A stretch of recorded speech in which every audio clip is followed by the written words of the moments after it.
ಇವತ್ತಿನ ವಿಡಿಯೋದಲ್ಲಿ ಮಕ್ಕಳ ಫೇವ್ರೆಟ್ ಮ್ಯಾಂಗೋ ಕ್ಯಾಂಡಿ ಅಥವಾ ಮ್ಯಾಂಗೋ ಲಾಲಿ ಇನ್ನೂ ತುಂಬ ಹೆಸರಿನಿಂದ ಕರೀತಾರೆ. ಸಿಂಪಲ್ ಆಗಿ ಮನೆಯಲ್ಲೇ ಇರುವಂಥ ಇಂಗ್ರೀಡಿಯೆಂಟ್ಸ್ನ ಯೂಸ್ ಮಾಡಿ ಮಾಡೋದು. ಬನ್ನಿ ಇವಾಗ ಫಟಾಫಟ್ ಅಂತ ಟೇಸ್ಟಿ ಆಗಿರುವ ಮ್ಯಾಂಗೋ ಕ್ಯಾಂಡಿನ ಯಾವ ರೀತಿ ಮಾಡೋದು ಅಂತ ನೋಡ್ಕೊಂಡು ಬರೋಣ. ಈ ರೀತಿ ಮನೆಯಲ್ಲೇ ಇರುವ ಇಂಗ್ರೀಡಿಯೆಂಟ್ಸ್ನ ಯೂಸ್ ಮಾಡಿಕೊಂಡು ಮ್ಯಾಂಗೋ ಕ್ಯಾಂಡಿನ ಮಾಡೋದು ನೋಡಬೇಕು ಅಂದರೆ ಈ ವಿಡಿಯೋನ ಎಲ್ಲೂ ಸ್ಕಿಪ್ ಮಾಡದೆ ಕಂಪ್ಲೀಟಾಗಿ ನೋಡಿ.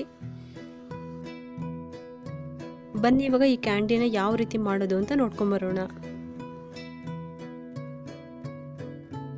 ಮೊದಲಿಗೆ ನಾನು ಸಕ್ಕರೆ ನೀರನ್ನ ಮಾಡ್ಕೊತಾ ಇದ್ದೀನಿ. ಸ್ಟವ್ನ ಆನ್ ಮಾಡಿಕೊಂಡು 200 ml ನಷ್ಟು ನೀರನ್ನು ಪಾತ್ರೆಗೆ ಹಾಕೊತಾ ಇದ್ದೀನಿ.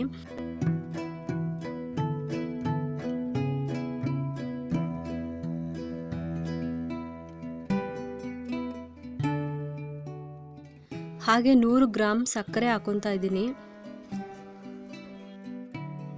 ಈ ಸಣ್ಣ ಚಮಚದಲ್ಲಿ 11 ಚಮಚದಷ್ಟು ಸಕ್ಕರೆನ ಹಾಕೊತಾ ಇದ್ದೀನಿ. ಸ್ಟವ್ನ ಹೈ ಫ್ಲೇಮ್ನಲ್ಲೇ ಇಟ್ಟಿರಬೇಕು. ಇದನ್ನು ಪಾಕ ಮಾಡ್ಕೋಬೇಕು ಅಂತ ಏನೂ ಇಲ್ಲ, ಜಸ್ಟ್ ಸಕ್ಕರೆ ಕರಗಿದ್ರೆ ಸಾಕು.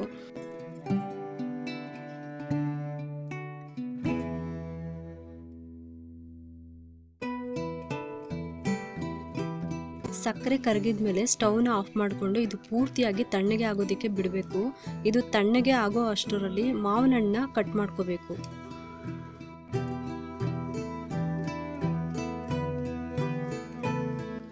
ಇಲ್ಲಿ ನಾನು ಒಂದು ಮಾವಿನ ಹಣ್ಣು ತೊಗೊಂಡು ಇವಾಗ ಮಾಡ್ತಾ ಇದ್ದೀನಿ. ನೀವು ಬೇಕಾದ್ರೆ ರಸಪುರಿ ಮಾವಿನ ಹಣ್ಣು ತೊಗೊಳ್ಳಿ, ಅದರಲ್ಲಿ ಮಾಡಿದ್ರೆ ಇನ್ನೂ ತುಂಬಾ ಚೆನ್ನಾಗಿರುತ್ತೆ. ನನಗೆ ರಸಪುರಿ ಹಣ್ಣು ಸಿಗಲಿಲ್ಲ, ಅದಕ್ಕೋಸ್ಕರ ನಾನು ಈ ಹಣ್ಣಲ್ಲಿ ಮಾಡ್ತಾ ಇದ್ದೀನಿ. ನಿಮಗೂ ಕೂಡ ಯಾವ ಹಣ್ಣು ಈಸಿಯಾಗಿ ಸಿಗುತ್ತೋ ಆ ಮಾವಿನ ಹಣ್ಣಲ್ಲಿ ನೀವು ಇದನ್ನು ಮಾಡಿ. ಆದರೆ ಹಣ್ಣು ತುಂಬಾ ಹಣ್ಣಾಗಿದ್ದರೆ ಇನ್ನೂ ಚೆನ್ನಾಗಿರುತ್ತೆ. ಆ ಥರ ಮಾವಿನ ಹಣ್ಣು ತೊಗೊಂಡ್ಬಿಟ್ಟು ನೀವು ಮಾಡಿ. ಈ ಮಾವಿನ ಹಣ್ಣಲ್ಲಿ ಸೈಡ್ ಪಾರ್ಟ್ ಏನು ಬರುತ್ತೆ ಅದನ್ನು ಮಾತ್ರ ತೊಗೊಂಡ್ಬಿಟ್ಟು ನಾನು ಇವಾಗ ಕಟ್ ಮಾಡ್ಕೊತಾ ಇದ್ದೀನಿ. ನೋಡಿ ಇಲ್ಲಿ ನೀವು ನೋಡ್ತಿರ್ಬೋದು, ನಾನು ಮಾವಿನ ಹಣ್ಣಲ್ಲಿ ಸೈಡ್ ಪಾರ್ಟ್ ಮಾತ್ರ ತೊಗೊಂಡಿದ್ದೀನಿ, ಅದನ್ನು ಮಾತ್ರ ತೊಗೊಂಡಿರೋದು. ಈ ಓಟೆದು ತೊಗೊಂಡಿಲ್ಲ.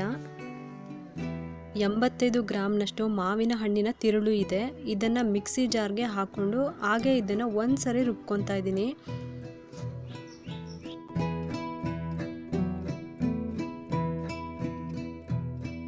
ನೋಡಿ ಇವಾಗ ನಾನು ಮಾವಿನ ಹಣ್ಣನ್ನ ರುಬ್ಕೊಂಬಂದಿದ್ದೀನಿ.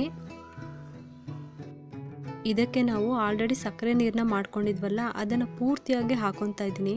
ಬೇಗ ತಣ್ಣಗೆ ಆಗಲಿ ಅಂತ ನಾನು ಫ್ಯಾನ್ ಕೆಳಗಡೆ ಇಟ್ಟಿದ್ದೆ. ಕಂಪ್ಲೀಟಾಗಿ ತಣ್ಣಗೆ ಆದಮೇಲೆ ನಾವು ಇದನ್ನು ಯೂಸ್ ಮಾಡ್ಕೊತಾ ಇದ್ದೀನಿ. ಇದಕ್ಕೇ 1 ಸ್ಪೂನು ನಿಂಬೆ ರಸನ ಸೇರಿಸ್ಕೊತಾ ಇದ್ದೀನಿ. ಒಂದು ವೇಳೆ ನೀವು ತೊಗೊಂಡಂಥ ನಿಂಬೆ ರಸ ಹುಳಿ ಜಾಸ್ತಿ ಇಲ್ಲ ಅಂದರೆ ಅರ್ಧ ಹೋಲು ಪೂರ್ತಿ ತೊಗೊಳ್ಳಿ.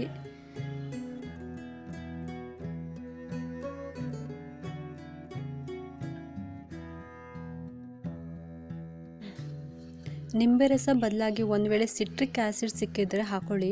ಕ್ಯಾಂಡಿ ಟೇಸ್ಟ್ ತುಂಬಾ ಚೆನ್ನಾಗಿರುತ್ತೆ. ಇದು ನೋಡಲಿಕ್ಕೆ ಸಕ್ಕರೆ ಥರನೇ ಇರುತ್ತೆ, ಆದರೆ ಕಾಳು ಮತ್ತು ದಪ್ಪ ದಪ್ಪ ಇರುತ್ತೆ. ನಾವು ಇದನ್ನು ನಿಂಬು ಉಪ್ಪು ಅಂತೀವಿ. ಎಲ್ಲ ದಿನಸಿ ಅಂಗಡಿನಲ್ಲೂ ಸೂಪರ್ ಮಾರ್ಕೆಟ್ನಲ್ಲೂ ಸಿಗುತ್ತೆ. ತುಂಬ ಈಸಿಯಾಗಿ ಜಸ್ಟ್ 10ರಿಂದ 15 ರೂಪಾಯಿ ಅಷ್ಟೇ. ನಾವು ಯಾವಾಗಲೂ ಕ್ಯಾಂಡಿನ ಮನೆಯಲ್ಲೇ ಮಾಡ್ಕೊತೀವಿ ಅನ್ನೋರು ಈ ಸಿಟ್ರಿಕ್ ಆ್ಯಸಿಡ್ನ ತೊಗೊಳ್ಳಿ, ತುಂಬಾ ಯೂಸ್ ಆಗುತ್ತೆ. ಜಸ್ಟ್ ಒಂದು 1/4 ಟೀ ಸ್ಪೂನ್ ಹಾಕ್ಕೊಂಡ್ರೆ ಸಾಕು. ಸಿಟ್ರಿಕ್ ಆ್ಯಸಿಡ್ ಬೇಡ ಅನ್ನೋರು ನಿಂಬೆ ರಸನ ಹಾಕೋಬೋದು. ನೆಕ್ಸ್ಟ್ ಇದಕ್ಕೆ 150 ml ಅಷ್ಟು ನೀರು ಹಾಕಿ ಚೆನ್ನಾಗಿ ನುಣ್ಣಗೆ ರುಬ್ಕೊತಾ ಇದ್ದೀನಿ. ಮಾವಿನ ಹಣ್ಣೆಲ್ಲ ಪೂರ್ತಿಯಾಗಿ ಸಣ್ಣಗೆ ಆಗಬೇಕು, ಆ ರೀತಿಯಾಗಿ ನೀಟಾಗಿ ರುಬ್ಕೋಬೇಕಾಗುತ್ತೆ. ನಾನು ಹೇಳಿರೋ ಮೆಷರ್ಮೆಂಟ್ ಕರೆಕ್ಟಾಗಿ ಹಾಕೊಳ್ಳಿ. ಎಲ್ಲೂ ಜಾಸ್ತಿನೂ ಆಗಬಾರ್ದು, ಹಾಗೆ ಕಮ್ಮಿನೂ ಆಗಬಾರ್ದು ನೀರು. ಇಲ್ಲ ಅಂದರೆ ಕ್ಯಾಂಡಿ ಕರೆಕ್ಟ್ ಸೆಟ್ ಆಗೋದಿಲ್ಲ. ಏನು ಮೆಷರ್ಮೆಂಟ್ ಹೇಳಿದ್ದೀನೋ ಅದು ಕರೆಕ್ಟಾಗಿ ಫಾಲೋ ಮಾಡಿದರೆ ಇದೇ ರೀತಿಯಾಗಿ ನೀವು ಮಾಡೋವಂಥ ಕ್ಯಾಂಡಿ ಕರೆಕ್ಟಾಗಿ ಬರುತ್ತೆ. ಈ ಮಿಕ್ಸರ್ನ ಕ್ಯಾಂಡಿ ಮೋಲ್ಡ್ಸ್ಗೆ ಹಾಕೊತಾ ಇದ್ದೀನಿ. ಒಂದು ದೊಡ್ಡ ಗ್ಲಾಸ್ಗೆ ಈ ಮಿಕ್ಸರ್ನ ಹಾಕೊಂಡ್ಬಿಟ್ಟು ನಾನು ಇವಾಗ ಕ್ಯಾಂಡಿ ಮೋಲ್ಡ್ಸ್ಗೆ ಹಾಕೊತಾ ಇದ್ದೀನಿ. ನೀವಿಲ್ಲಿ ನೋಡ್ತಿರ್ಬೋದು. ಮೋಲ್ಡ್ಸ್ಗೆ ಹಾಕುವಾಗ ಈ ರೀತಿ ನೀಟಾಗಿ ಮಿಕ್ಸ್ ಮಾಡಿ ಹಾಕೊಳ್ಳಿ. ಇಲ್ಲ ಅಂದರೆ ಒಂದು ಕ್ಯಾಂಡಿನಲ್ಲಿ ನೀರು ಜಾಸ್ತಿ ಆಗುತ್ತೆ, ಇನ್ನೊಂದರಲ್ಲಿ ಹಣ್ಣು ಜಾಸ್ತಿ ಆಗುತ್ತೆ, ಆ ಥರ ಆಗುತ್ತೆ. ಸೊ ನೀಟಾಗಿ ಮಿಕ್ಸ್ ಮಾಡಿನೇ ಹಾಕೊಳ್ಳಿ. ಇದನ್ನು ನಾನು 8 ಗಂಟೆವರೆಗೂ ಫ್ರೀಝರ್ನಲ್ಲಿ ಇಟ್ಟು ಡೀಪ್ ಫ್ರೀಝರ್ ಮಾಡ್ಕೊತಾ ಇದ್ದೀನಿ. ನಾನು ಉಳಿದಿರೋ ಮಿಕ್ಸರ್ನ ಈ ಗ್ಲಾಸ್ಗೆ ಹಾಕೊತಾ ಇದ್ದೀನಿ. ಕ್ಯಾಂಡಿ ಮೋಲ್ಡ್ಸ್ ಇಲ್ಲ ಅನ್ನೋರು ಈ ರೀತಿ ಲೋಟಕ್ಕೆ ಹಾಕ್ಕೊಂಡು ಸೆಟ್ ಮಾಡ್ಕೋಬೋದು. ಒಂದು ನೈಟ್ ಫುಲ್ಲು ಡೀಪ್ ಫ್ರೀಝರ್ನಲ್ಲಿ ಸೆಟ್ ಮಾಡ್ಕೋಬೇಕು ಇದನ್ನು.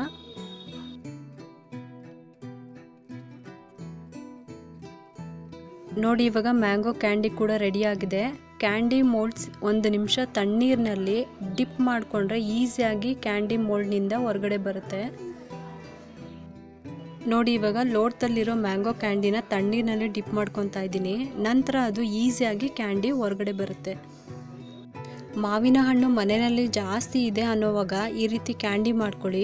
ಹೊರಗಡೆ ತರೋ ಕ್ಯಾಂಡಿಗೆ ಕೆಮಿಕಲ್ಸ್ ಯೂಸ್ ಮಾಡಿರ್ತಾರೆ, ಕಲರ್ ಹಾಕಿರ್ತಾರೆ. ಇಷ್ಟು ನ್ಯಾಚುರಲ್ ಆಗಿ ಮನೆಯಲ್ಲೇ ಮಾಡ್ಕೋಬೋದು. ಮತ್ತು ಯಾಕೆ ಹೊರಗಡೆ ತೊಗೋಬೇಕು ಅಲ್ವಾ?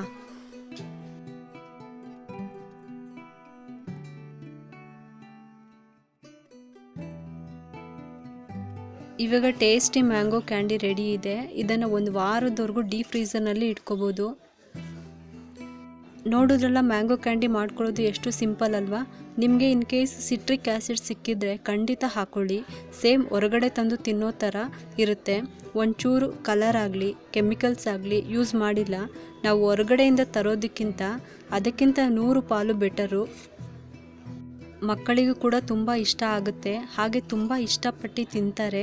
ಹಾಗೆ ನಿಮಗೂ ಕೂಡ ಈ ರೆಸಿಪಿ ಇಷ್ಟ ಆಗಿರುತ್ತೆ ಅಂತ ಅದಕ್ಕೆ ಒಂದು ಲೈಕ್ ಮಾಡಿ, ಶೇರ್ ಮಾಡಿ, ಮತ್ತು ನಮ್ಮ ಚಾನಲ್ಗೆ ಸಪೋರ್ಟ್ ಮಾಡಿ, ಸಬ್ಸ್ಕ್ರೈಬ್ ಮಾಡಿ. ನೀವು ಮಾಡೋ ಒಂದು ಸಬ್ಸ್ಕ್ರೈಬ್ನಿಂದ ನಮ್ಮಂತಹ ಚಿಕ್ಕ ಚಿಕ್ಕ ಚಾನಲ್ಸ್ಗೆ ಸಪೋರ್ಟ್ ಮಾಡ್ದಂಗೆ ಆಗುತ್ತೆ ಅಂತ. ಮತ್ತೆ ಸಿಗೋಣ ಮುಂದಿನ ಈಸಿ ರೆಸಿಪಿ ಜೊತೆ. Thank you.